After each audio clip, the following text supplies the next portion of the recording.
Alright guys, so ngayon po ay kasalukuyan nagbabiyahe po ang team. Kasi hinatid po namin si Kuya Mark sa bahay po nila kasama sa Ate Charmy. Galing po doon sa Candelaria sa lupa. Kasi yun nga, may nangyari kasing hindi maganda kay Kuya Mark. So biglaan, nagulat din ako kanina na puyat din kasi kami gawa kay Cairo nga yung may sakit. So alas mag-uumaga na kami nakatulog. And then may narinig akong kumakatok. Anong oras yun, Rans? Mga alas 8. Alas 8 yung pinakaunang katok mo. Oo. Itong pangalawa alas 10, alas 11. Alas 10. Okay. Yung unang katok ni Rans alas 8, may narinig akong kumakatok. Tapos binuksan ko kaso wala na ako nakita, siguro na late na ako ng pagbukas. And then mga alas 10, alas 11, may pangalawang katok akong narinig. Tapos pagbukas ko nga ng pinto, nandun si Rans. Sabi ni Rans, may nangyari nga daw kay Kuya Mark na hindi maganda.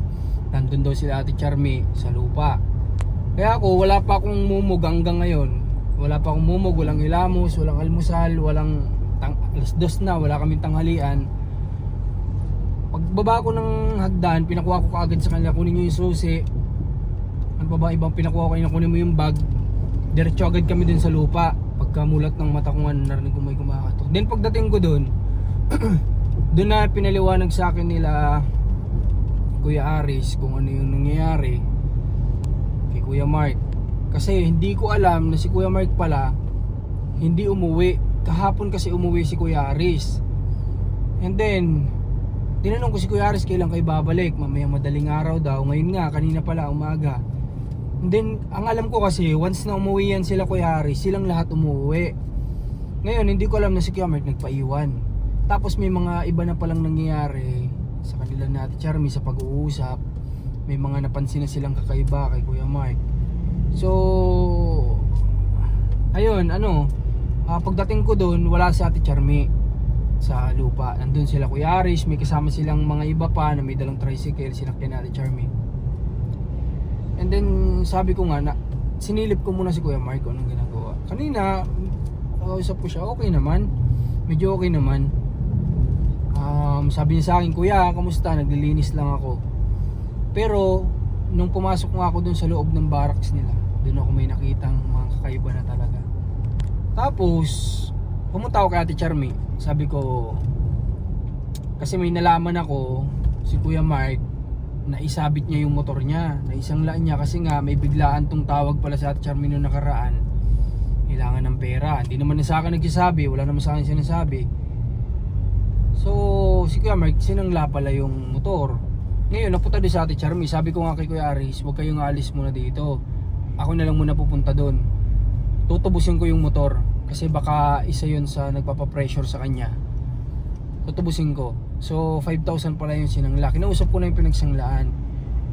Pero may mga napag-usapan nga kami na mas mainam ihatid muna namin si Kuya Mark ng nakasakay dito sa sasakyan. Kaya ayun, hindi ko nag-request lang kasi si Ate Charmy na wag i-vlog.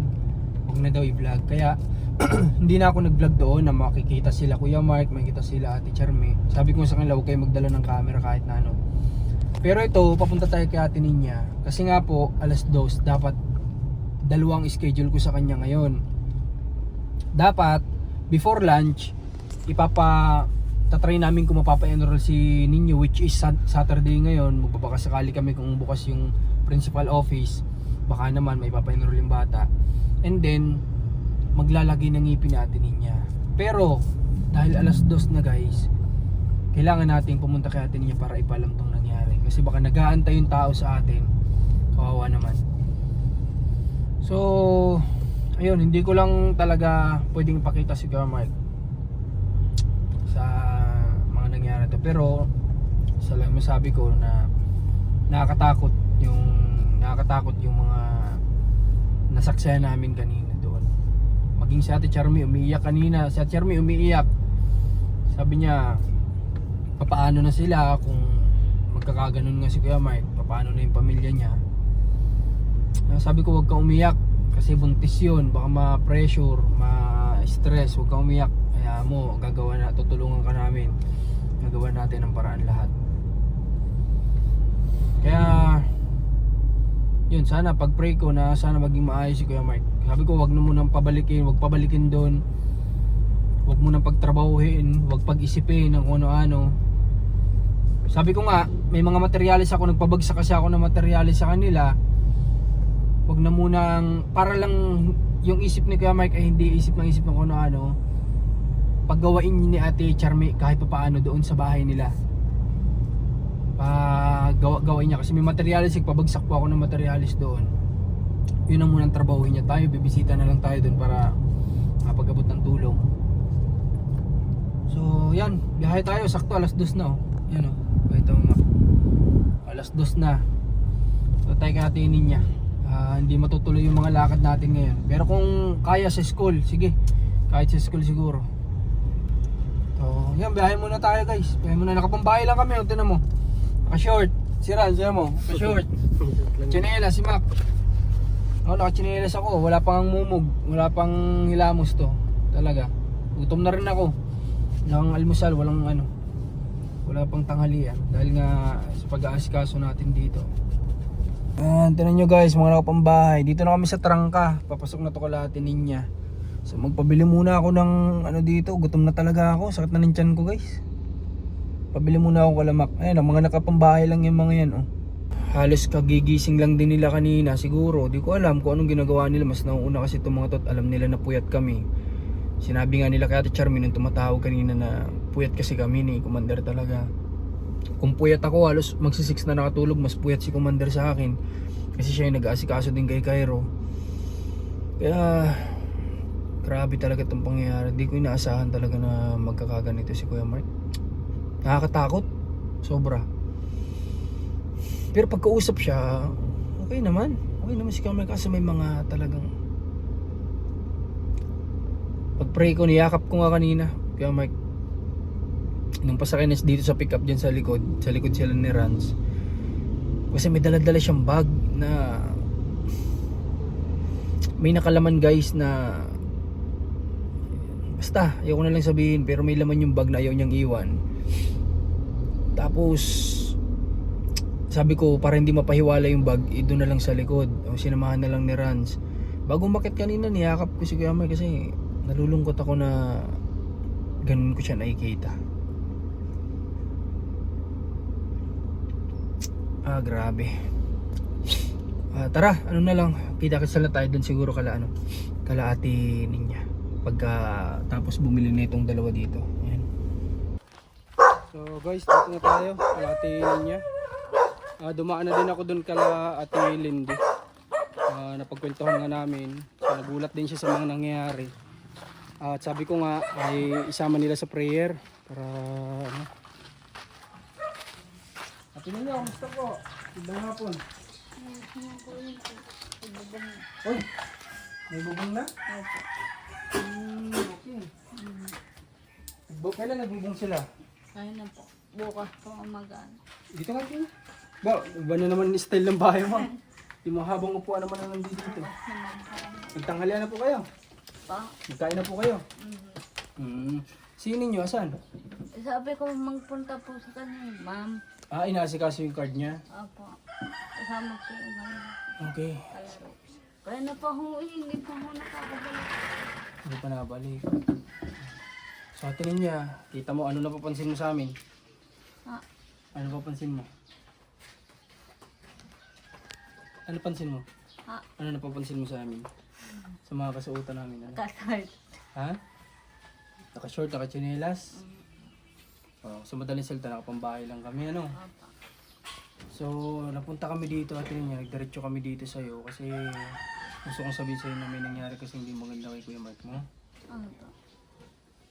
Hindi ko masabi dito sa harap ng vlog pero mamaya sasabihin ko sa'yo. No? Hindi naman related sa aksidente, walang ganon, hindi naman.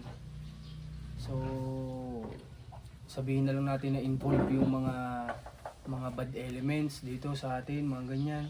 Alam, hindi mo siguro maintindihan kung bad elements. Ano bang yung other words nun? Mga ano na lang, kasama ng kaaway. Mga ganon. So, ate Ninya, ito. Bali sa ngayon, hindi tayo matutuloy. Sa lakad natin. Okay naman. Ha? Okay naman. Okay lang? Sa totoo lang, kanina, nabiglaan kaming napapunta dun sa farm. Andun sa Ate Charmy. So, yun nga, umiiyak si Ate Charmy dun. Then, kaya sabi ko, kami na maghahatid kay Kuya Mark. At ngayon, hinatid namin dun sa ano. Pero may tatanong ako sa'yo. May nabanggit ka daw kay Ate Linding ko, kwento mo nang napunta dito si Kuya Mark. May sinasabi daw siyang bato na may ginto. Ano yun? Batong ginto. Anong sabi niya? Anong pagkakabanggit niya? Batong ginto. Anong sabi niya? Paano niya sinabi? Parang yung kahapon yung kami nagmuhuntahan din ni Ate Isil. Sabi sa akin po, Ate Isil may nakikita daw po ang Kuya Marty ginto-ginto. Sabi ko, buti ang Kuya Marty may nakikita ginto-ginto. Ako wala akong nakikita ginto-ginto. Sinabi ni Ate Isil yun? Paano niya nalaman? Hindi ko lang po alam. Tapos sabi nga po ninyo, may napatay tao. Ilang tao napatay. Wala naman, parang kwento niya lang siguro. Hindi ko po alam yung gintong bato. Yung sasabi po. Pero narinig mong kwento sa'yo Ate Isil yun. Mhm. Na may ganun daw si Kuya Mark. May nakikita mo daw ginto-ginto. Ganyan. Okay. Sabi ko, parang nalalapa naman kay Leah.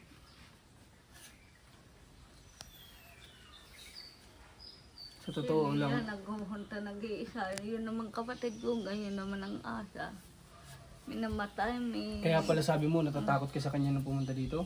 Opo. Parang iba ano? Ay, iba talaga po kilos eh. Kaya po hindi ko kung padala kay sininyo. Baka ito mamaya kung ano yung gawin doon sa isa.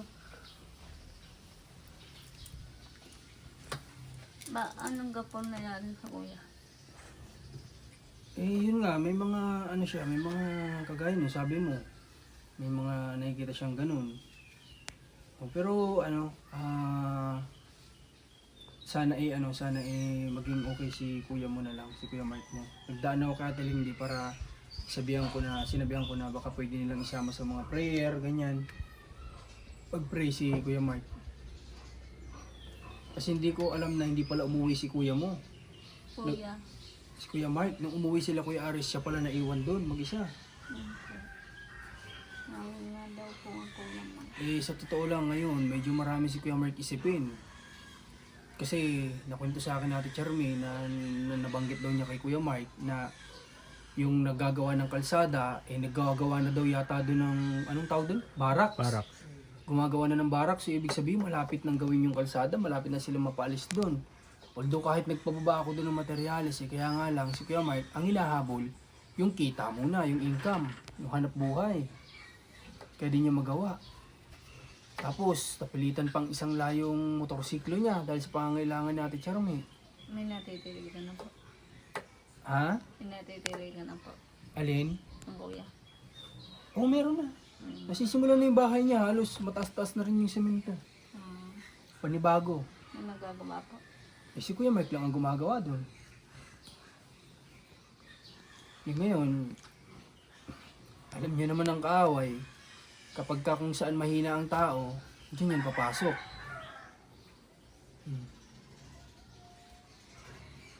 Hindi ko po maintindihan talaga kuya yung nakita ko po siya ganyan din eh. Talagang kung ano-ano po sabi din. Kaya po kung may natakot na rin doon po sa isa.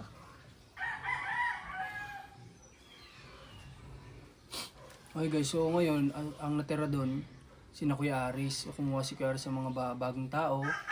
Kasi ang nangyari nga niyan guys, sa totoo lang, nagkaroon din ng konting problema doon atin ninyo nung nakaraan. Sila Kuya Mark, siguro nung time na yon isa na rin sa nagpapa-stress sa kanila yon. Kasi pumunta si Kuya Mark doon sa subdivision, galit na galit. So gustong pumasok. Siyempre ang mga guardian di ba sa papasukin lalo gano'n nakikita ang galit.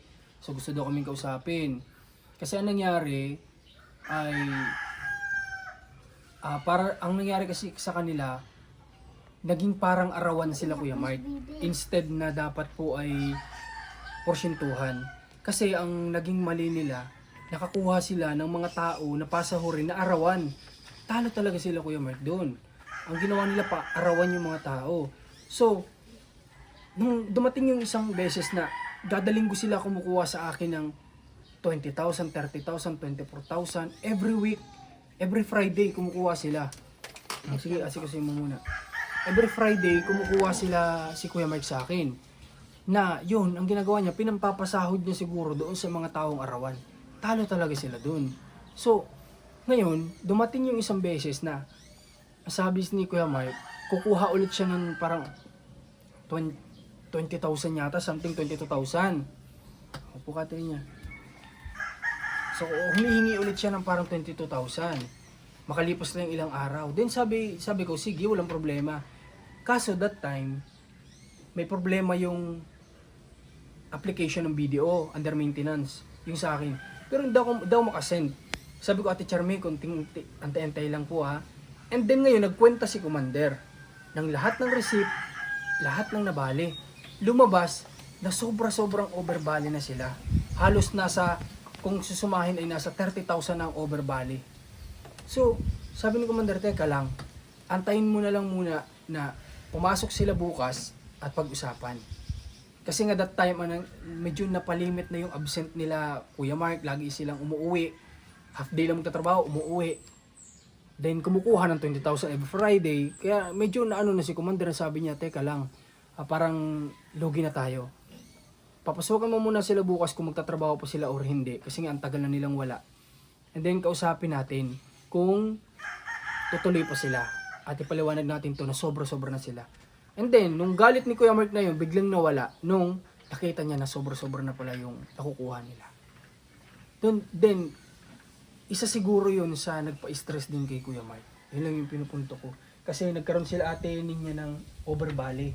Nasa halos kung susumahin ay 30,000. Alam mo 30,000, 30,000 pesos. Oh, nagkabali sila ng ganong kalaki, overbali. Kaya isa rin siguro yung siya nagpa-stress kay Kuya Mark. Kasi sabi niya, sige po, pagtatrabahuhan na lang po namin yung yung overbali namin. Para po hindi nakakaya sa inyo. Sabi namin, sa totoo lang, ayaw na sila pagtrabahuhin ni Commander. Kasi nga, anong nangyari? Lagi silang wala. Tapos nawalan kami ng semento, 10 semento. Kasi nga walang naiiwan doon. Ayun nga yung lesson na ibinigay ko sa kanila nung una. Na dapat palaging may taong may iwan. Pero hindi ko naman sila masisi kasi siguro namimiss din yung mga pamilya nila ng ilang linggong wala. Hindi ko naman na inano yun. Hindi na ako nagpa-stress doon. Yaman na yun. Yaman mo na yung 10 semento. So, siguro isa rin yun sa nagpa-stress kay Kuya Mark. Yung mga nangyari na yun. And then, dumagdag pa yung pamilya na problema. Take advantage ngayon siya ng mga kahoy natin dito sa lupa.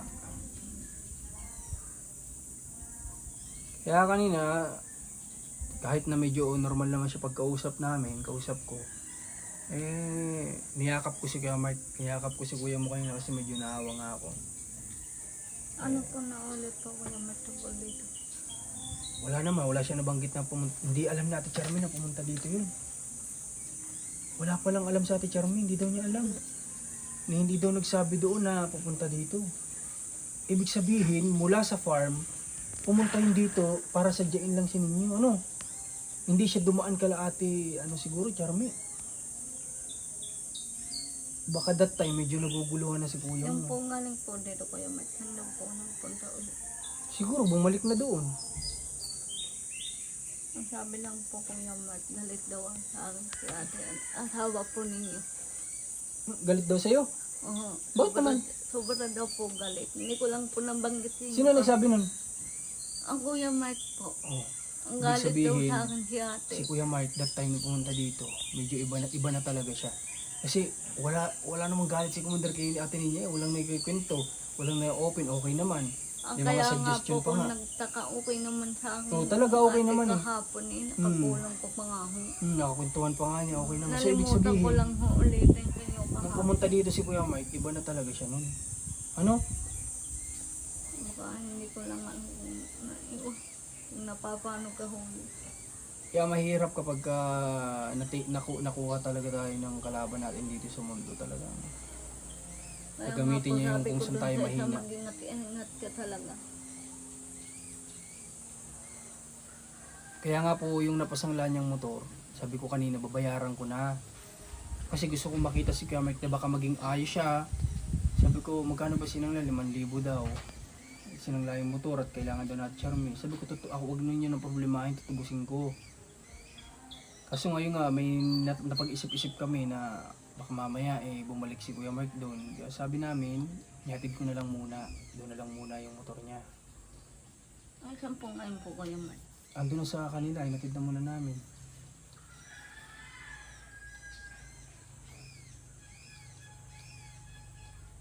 So, ayun, ayaw lang natin Charmy kanina mag-vlog kami doon kaya narespeto ko na lang. Kaya ngayon, binabahagi ko lang sa kapatid kung ano yung para alam niya. So mamaya, ikikwento ko sa'yo kung ano yung mga ginawa ni Kuya Mike doon. Talaga nakakatakot din. Kaya nga po ko ko. Nahihirap po. Kaya kayo ate niya, huwag kayong pahina-hina, Kasi ang kaaway natin, kung saan tayo mahina, doon nila tayo i-take advantage. Kagaya po pala yung Kuya Mat, ganyan pala kuya. Mahirap pala ko. Yan ang dalawa na dyan na anak. Dahil sa pagsubok na pinagdadaanan yun. Ano nangyari? Anong nangyari? Wala po ang ma'am. Ano yan? Wala po ang ma'am daw. Umalis Saan? daw po. Sabi ng kanyang anak. Bakit nga ngayon lang kayo? Ha? Kaya na pa kayo naman. Pinaintay po kami. Ha? Pinaintay kami. Di paano, hindi mo makukuha yung card mo? Paano ka mag-i-enroll yan? Pasok ka na.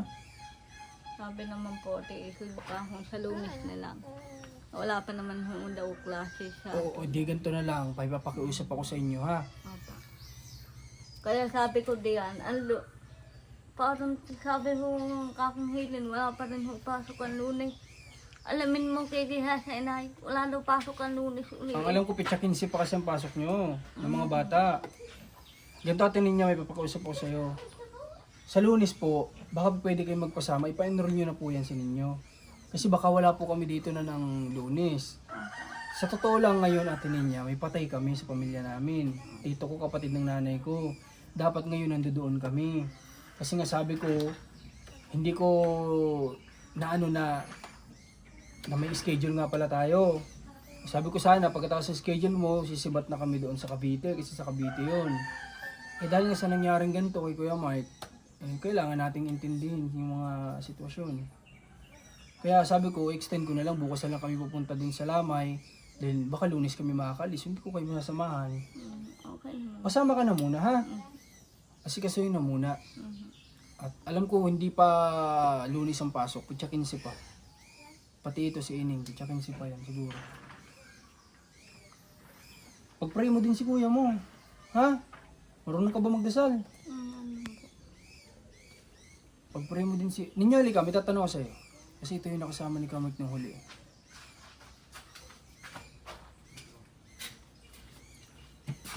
Nung nagpunta dito si Tito Mark mo, wala kang napansin sa kanyang kakaiba? Wala po. Wala siyang binabanggit tungkol sa ginto, bato? Wala po. Sigurado? Hindi naman siya yung parang nakakatakot nung time na yun? Hindi po. Hindi ka naman natakot sa kanya? Konti po. Medyo natakot ka? Wala siya sa ibang sinasabi, hindi siya nagsasalita? Sigurado? Sinabi lang po na magdala ng damit ako. Tapos dadaling ka daw isa Sa kanila po. sa gawaan? Binabanggit ka gawaan? Opo. Doon daw po ako matutulog Oh. muna. Di ibig sabihin dun yun, sa bahay na tinutuluyan nila sa farm. Doon sila dalhin, sa gawaan. Kasi hindi pala umuwi si Kamar, wala siyang kasama doon. Ito dadalhin daw doon. Ang bihira. Kaya mahirap kapag isip na natin yung breakdown guys. Wala naman sa atin binabanggit si Ate Charmy, walang kinikwento. Hindi ko nga alam na may cottage, ang tawag doon? Barracks na doon yung gagawa ng kalsada eh. Nagpababa naman ako ng materialis doon, kaso nga lang si Kuya Mike, yun nga, ang gusto niya, trabaho muna para daw may maibigay sa pamilya. Kaso ang nangyayari sa kanila, natalo sila dun sa arawan na kinuha nilang arawan. Sabi ko dapat di kayo pumayag. dapat porsyentuhan din sila, mas mababang porsyento lang kasi kayo yung skilled, sila ay helper lang, mababang porsyento, doon sila natalo tuloy. Kaya imbis may naiuwi siyang pera, di ko alam kung saan niya dinadala yung pera kasi every Friday, minsan wala ilang araw pa nga lang nagsasabi na pahingi po kami ng, kukuha po kami ng 23,000, 24,000, 30,000 po, hanggang sa kakabigay namin, di na namin namalaya na nag-overbali na sila ng ganong kalaki. Siyempre kami naman sa panguunawa sa mga trabahante na kailangan ng pera, may paarawan sila Kuya Mark, kaya sige lang, binibigay na lang namin. Ano masabi mo kay Kuya Mark? Baka mapanood ka. Sana kuya, pag dumating ang araw, okay lang. Yung kung may nadadaanan ka, sana gumaling ka. Bumalik ka sa dati. Sana nga. So, yun. Ang ko na lang mapag-pray din sana ni Ate Charmy yung asawa niya. Kasi sabi ko nga, prayer ay mahalaga. Pero nabanggit naman natin Charmy na may pagdadalhin siya kay Kuya Mark. At sabi ko nga ay magsabi lang. At di naman natin sila pababayaan. So, isa pang naging problema pala ni Kuya Mark. Nagbigay kasi ako sa kanila ng para sa uniform ng bata. Hindi daw nailagay doon.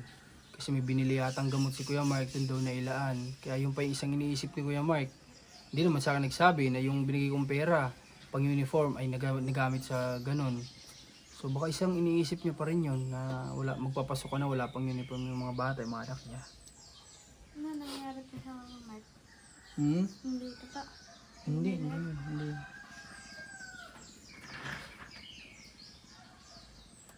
Alright, so paano natin niya? Hindi tayo tuloy ngayon ha? Pasensya na, tumatawag na yung doktor mo kanina. Pero hindi ko na muna sinagot kasi importante yung kay Kuya Mark. Mas urgent yun. Baka pagbalik ko na yan may kabit. May trial, okay lang sa'yo? Okay naman po. Tis-tis lang, atin niya ha? Magkakantay naman po. Kunting tiis lang. Okay, so paano ba? Wala pa rin ba kayong kontak? Wala pa rin ba yung cellphone niyo? Di ba naayos? Hindi nga ho Gusto ko nga humaayos. Sabi ko, ano ka rin, laro na lang ang gagawin ko din. Sayang naman, para nakakontak namin kayo. Kung may problema kayo, makakapagsabi agad kayo sa amin. Ang hirap kasi kapag walang kontak, di namin alam po kung ano nangyayari sa inyo dito. Matiis na lang. Makikiano ka na lang sa kanya. Okay. Nag-ano ho ang asawa ninyo. Siya? Ang asawa po ninyo. Ay, Ate Isil. asawa ni Ate Isil. Kung anong ginagawa? Hindi po, nag-ano po, text yata si ate. Opo. Nakakapag-text si Kuya Aris kay Commander, kay Mrs. Doon na lang. Ate. Okay, sige. Ganun na lang. Okay, sige. Kailangan lang talaga namin kasing pumunta ng norte talaga, guys. Kasi nga, may mga balita din ako sa tinutulungan natin doon. Kailangan din nila ng tulong. Kaya kahit malayo, bisitahin din natin. Alright, so paano? Tara. Sa totoo lang, wala pa kaming almusal, wala pa kaming tanghalian. Okay. Namin may bungang ako, hindi naman. Hindi pa ako nagmumumog. Hindi pa rin ako nag-iilamos. Kaya palaya sa inyo niya. Kaya pala lumalayo ka sa akin eh. Ha? Ikaw namin mo bungang ako? Galang na ko linis pisto. Hindi, wala pa talaga akong Dali-dali ako kanina. Pag sabi ni Rans na si Kuya Mark daw na gaganto ganyan. Ando si Ate Charmy, umiiyak. Kunin mo yung susi, kunin mo yung bag. Larga na agad kami. Wala nang paipainit ng sasakyan. Bakit pumiyak po ate Salmo? Naawa siya kay Kuya Mark siguro at natatakot. Kasi iniisip niya kung magaganon si Kuya Mark, kung magpapatuloy yun, paano na sila? Yun lang naman ang nagtatrabaho sa kanila. Buntis pa siya. Mga po, inaisipan panggawa. Ganyan na nga ako ang buhay. Hindi natin alam kung ano yung nagpa-ano kay Kuya Mark. Kung ano yung pumapasok sa isip niya ngayon. Ang magaling pa nga ako ate Isil naisipan ng hirap buhay kaya hindi sila nagagawa pa kasi mahirap nga daw Buhay. Okay. Ang ibig mong sabihin, naggawa pa kasi ng anak agad. Opo. na ang hirap ng buhay. May point ka naman doon. Kasi minsan po galaw ko ng ate. Baka naman ate makababae ka. Ikaw ang sambot aking kuna. Sabi kasi na kwentuhin kanina ni Ate Charmy, sabi ni Ate Charmy ay kung alam daw niya na magkakaganon nga si Kuya Mike, hindi daw muna siya pumayag na magkaroon kasi ang tagal na daw ni Kuya Mike nagre-request na magkaroon pa ng isang lalaki kasi nga daw si JM ay may, alam niyo naman, may hinaharap din na diferensya sa kanyang katawan, baka daw makakuha pa ng isang lalaki, sabi ni Kuya Mike. Kaya pinagbigyan natin Charmy, sabi daw na Charmy, sige pag naggantong edad si Utoy, pwede pagbibigyan na kita. Then ngayon, hindi naman nila din inaasahan na magkakaganyan.